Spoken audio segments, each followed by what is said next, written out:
后来乡亲啊，这个邦桥幼稚园这件群聚的感染有16个人来确诊，其中有8个囡仔无到6岁，总收伫新北市的专职病院。这里的照顾上是一个大难题，必须都要由无感染的家长甲囡仔2个人伫一间房间安尼来照顾，也就是这家长爱承担真悬的被感染的风险。啊，讲目前这的小朋友只有淡薄发烧甲流鼻水，状况稳定。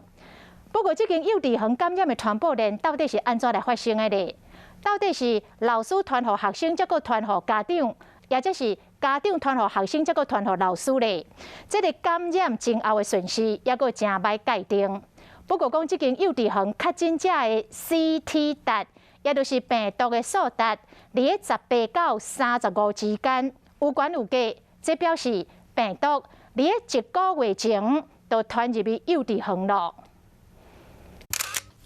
医生透过视讯的镜头关心这确诊的囡仔的情形。电脑荧幕中就是这个新北幼稚园确诊的囡仔，目前拢伫新北专职病院里隔离。医生透过电话甲隔离的囡仔，甲这家长讲话。不过，这囡仔拢较无6岁，要安怎照顾嘛是一个大问题。目前是有收治那个10位的确诊的儿童哈，不过目前碰到的一个难题，因为这些要家长陪同，那变成是说家长在照顾他的过程当中，也有可能会被感染，去提供这隔离给他，但是不可能说一直24小时都穿着隔离。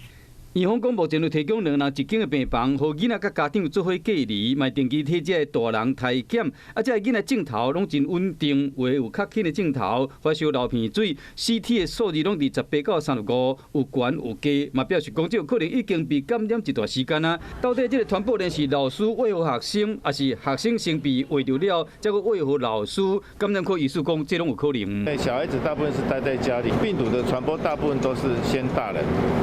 然后大人传给小孩子，小孩子再传给他同班同学。这感染源真正无度确定，因为医生讲囡仔若去喂着，一般拢是轻症嘛，讲袂清楚讲有啥物款镜头。加上伊无多注意放射，真有可能身躯病毒了后喂予厝内时段。毕竟阿公阿嬷可能在7月中的时候呢，已经这个打了莫德纳1剂。但是我们就知道说，目前来说，针对这个 Delta 病毒，即使莫德纳打了1剂，它其实防护力都不是特别的够。透过阿公阿嬷，然后把病毒带到社区里面去。幼儿园为了病毒这个代志，和社区疫情各有警告，因过医生和讲，不管是大人囡仔，只要若挖进重点的区域，然后镜头就赶紧体检，避免疫情搁扩大。